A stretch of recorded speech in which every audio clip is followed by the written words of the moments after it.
Assalamualaikum warahmatullahi wabarakatuh. Sobat Quran yang dimuliakan Allah Subhanahu wa Ta'ala, ada saja sebagian penghafal Al-Quran yang merasa bisa menghafal sendiri tanpa bantuan orang lain, tanpa bantuan guru yang bisa mentashih bacaannya, tanpa bantuan teman yang bisa menyimak hafalannya dan memotivasi menjadi teman untuk berkolaborasi dan juga untuk berkompetisi.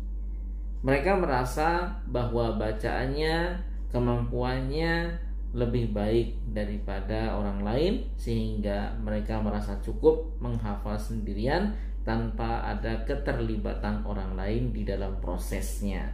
Sebetulnya sah-sah saja bagi mereka untuk menghafal sendiri apabila mereka yakin bacaannya benar-benar baik. Atau setidaknya ketika mereka memutuskan untuk menghafal sendiri tanpa melibatkan orang lain, mereka pernah belajar secara serius bagaimana membaca Al-Quran dengan baik dan benar secara standar, sehingga ketika mereka mereka menghafalnya dengan benar tanpa adanya kesalahan, karena tidak ada orang lain yang bisa membetulkannya nanti. Jadi mereka harus mempertanggungjawabkan sendiri atas apa yang mereka hafalkan. Hanya saja di sini mereka juga perlu mempertimbangkan tentang sanad keilmuan, sanad hafalannya. Apabila tidak ada guru yang mendampinginya, tidak ada guru yang memverifikasi hafalannya, maka dikhawatirkan sanad hafalan, sanad keilmuannya terputus. Dengan adanya guru, maka adanya sanad keilmuan yang tersambung hingga kepada Rasulullah SAW. Jadi hafalan kita terjamin.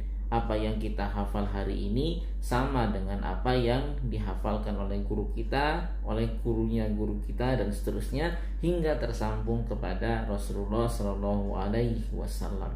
Maka jika Anda termasuk ke dalam mereka yang ingin menghafal sendiri dan merasa cukup hanya menghafal sendirian, Anda perlu mempertimbangkan hal ini. Jangan sampai apa yang Anda hafal ternyata keliru dan Anda melakukan itu terus-menerus, mengulang hafalan yang keliru, membaca hafalan yang keliru, sehingga kedepannya kita termasuk orang-orang yang membaca Al-Quran, mempelajari Al-Quran tidak sesuai dengan apa yang telah diajarkan oleh Rasulullah SAW. Maka di sini menurut saya peran seorang guru itu sangat penting sekali.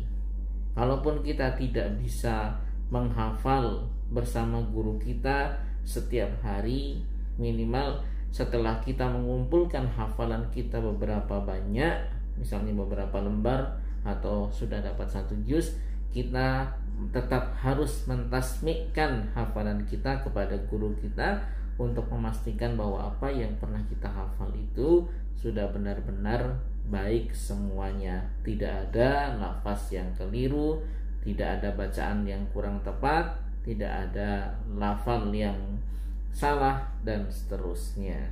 Dan untuk kita yang sudah menghafal lama dan sekarang sudah tidak bersama dengan guru kita, kita secara berkala pun harus menyimakkan atau mentasmikkan hafalan kita kepada orang lain untuk mengecek kembali apakah yang kita hafalkan itu masih dalam kondisi yang baik, apakah yang kita hafalkan itu tidak ada kesalahan yang tidak sengaja kita lakukan ketika kita melancarkan memurojaah hafalan.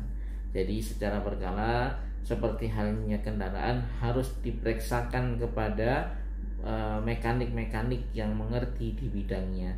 Begitu juga dengan hafalan kita, secara berkala juga harus diservis, diperdengarkan kepada guru kita yang ahli, atau minimal jika sudah tidak ada guru kita yang mendampingi, kita minta simakkan kepada orang lain, teman kita atau siapapun yang kita anggap bisa mengoreksi hafalan-hafalan kita tersebut. Dan mengulang hafalan ini sangat penting sekali. Kita harus mengulang hafalan setiap hari, baik itu secara mandiri, disetorkan kepada orang lain, simak-simaan dengan orang lain, dan beberapa cara murojaah yang bisa kita lakukan. Ini sebagaimana yang diingatkan oleh Rasulullah SAW dalam sabdanya. Beliau mengatakan, innama masalu sahibil qur'ani kamasali sahibil ibilil mu'aqqadati in ahada 'alaiha amsakaha wa in atlaqaha dhahabat. Perumpamaan para sahibul Quran itu seperti pemilik unta dalam ikatan. Apabila dia menjaganya, maka dia akan bisa mendapatinya. Tapi apabila dia tidak bisa menjaganya, maka dia akan kehilangan unta tersebut. Sobat Quran yang dimuliakan Allah Subhanahu wa taala, maka sekali-kali memperdengarkan hafalan di hadapan seorang guru atau orang lain atau siapapun tetap saja penting. Tujuannya untuk menghindari kesalahan hafalan itu sendiri, walaupun kesalahan tersebut hanya terjadi pada satu huruf ataupun satu harokat. Demikian, mudah-mudahan video singkat ini ada manfaatnya. Kita akan sambung di kesempatan berikutnya. Dan apabila Anda sekarang menghafal sendiri, tidak punya guru, tidak punya teman, tapi Anda ingin memiliki seorang penyimak yang mendampingi Anda dalam proses menghafal, yuk mari bergabung bersama bimbingan tahfidz online Sobat Quran. Insya Allah saya akan mendampingi Anda secara langsung dengan waktu yang fleksibel. Anda bisa menyimak infonya di akhir video ini. Demikian, Assalamualaikum warahmatullahi wabarakatuh.